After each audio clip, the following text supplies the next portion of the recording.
After backlash, TISS modifies controversial honor code. Students now asked to refrain from any activities damaging the college's name or disrupt academic environment. Lifts ban on progressive students forum. In a stern warning, Gadkari comes down heavily on agencies and contractors over ill-maintained roads in Uttar Pradesh's Ghaziabad.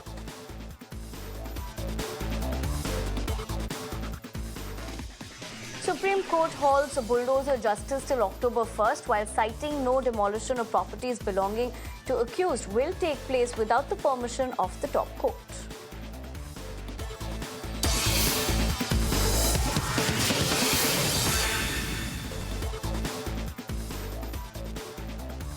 It's a twin health scare in Kerala following the death of a 23-year-old student owing to Nipah virus infection. The Kerala government has imposed strict containment measures like mandated mask use in parts of Malappuram district. On the other hand, a suspected case of Mpox has also been reported in Kerala's Malappuram district following the hospitalization of a man who recently returned from Dubai. Authorities are closely monitoring both monkeypox and Nipah infections as part of Kerala's ongoing public health efforts.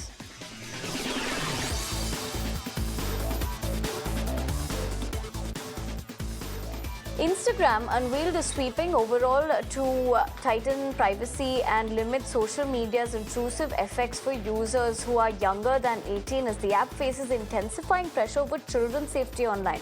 Instagram said the accounts of users younger than 18 will be made private by default in the coming weeks. The app, owned by Meta, also plans to stop notifications to minors from 10 p.m. to 7 a.m. to promote sleep.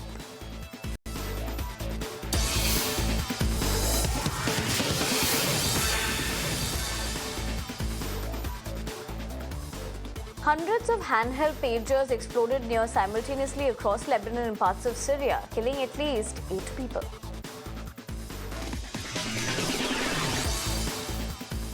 Hezbollah has pointed the finger at Israel in what appeared to be a sophisticated remote attack that wounded more than 2,700 people at a time of rising tensions across Lebanon border.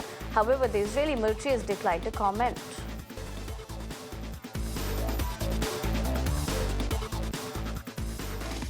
The Palestinian death toll in Gaza has mounted to 41,226 amid intensified violence and stalled ceasefire negotiations, threatening the continuation of a crucial polio vaccination campaign for children.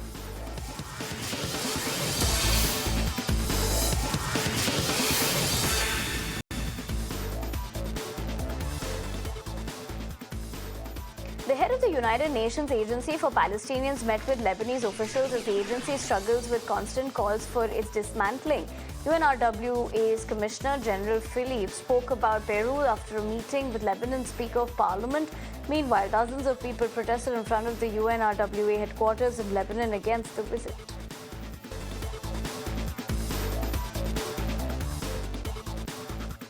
Restrictions in northern Israel were not convinced after the Security Cabinet decided that halting Hezbollah attacks is now a war goal. They said they believe this should have been done a long time ago. This after Israeli Prime Minister Netanyahu announced earlier in the day that returning residents evacuated from Israel's north due to cross-border fighting with Hezbollah and now is an official war goal.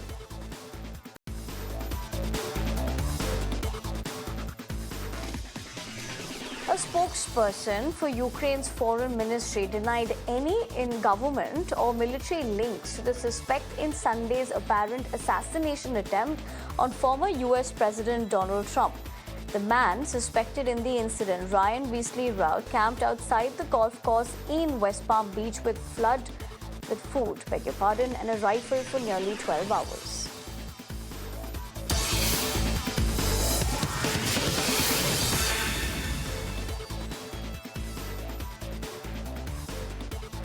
Ukrainian President Zelensky gave an award to members of the family of a killed Ukrainian State Emergency Service rescuer as part of state events to mark the country's Day of the Rescuer. Speaking to personnel at the ceremony, Zelensky said that 97 State Emergency Service personnel have been killed during the war while saving the lives of others. According to the president, 4 rescuers are in Russian captivity and hundreds have been injured.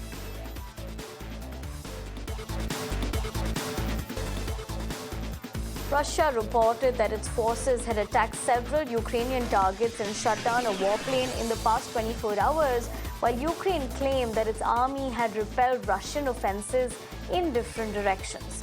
The Russian Defense Ministry said in its daily battlefield report that the Russian army had hit Ukrainian targets, including a drone production workshop and warehouse, as well as the infrastructure of a military airport.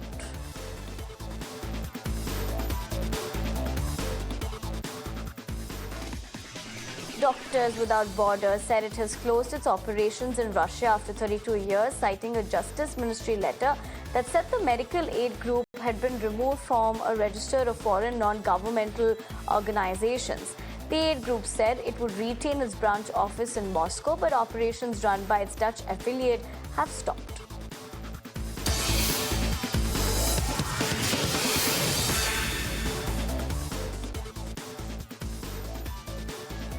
The United States is welcoming world leaders to the United Nations General Assembly in New York. U.S. Ambassador Linda Thomas-Greenfield said the growing list and conflict shows that this year's gathering comes at a critical and challenging moment with the UN-led humanitarian system stretched dangerously thin. She also assured world leaders and delegates arriving in New York that authorities will provide maximum security. Thousands of activists and leaders of the opposition Bangladesh Nationalist Party rallied in the national's capital to demand a democratic transition through an election, as an interim government has yet to outline a time frame for new voting. The supporters gathered in front of the BNP headquarters in Dhaka, where they chanted slogans demanding a new election. Wildfires in the Russia-controlled Luhansk region of Ukraine killed 4 people, having spread to residential houses. Rescuers from 5 of Russia's southern regions came to reinforce local firefighter teams. Several hundred buildings were caught on fire. Residents were evacuated from the area.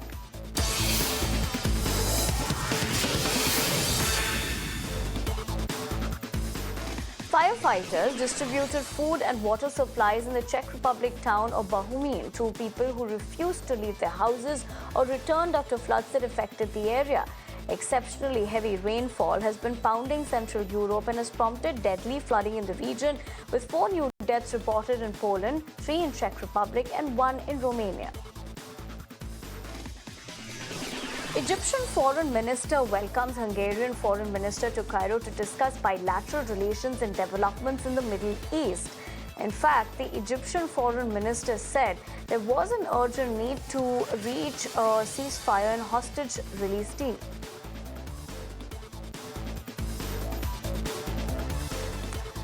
The first picture of the Titan submersible following its deadly June 2023 implosion was revealed on Monday by the U.S. Coast Guard, as authorities opened a public hearing into the deaths of 5 people on board. Its first glimpse of the Titan's broken tail cone on that floor of the Atlantic Ocean. Fragments of the vessel are also visible on the ocean floor, debris that recovery crews found in the wake of the implosion.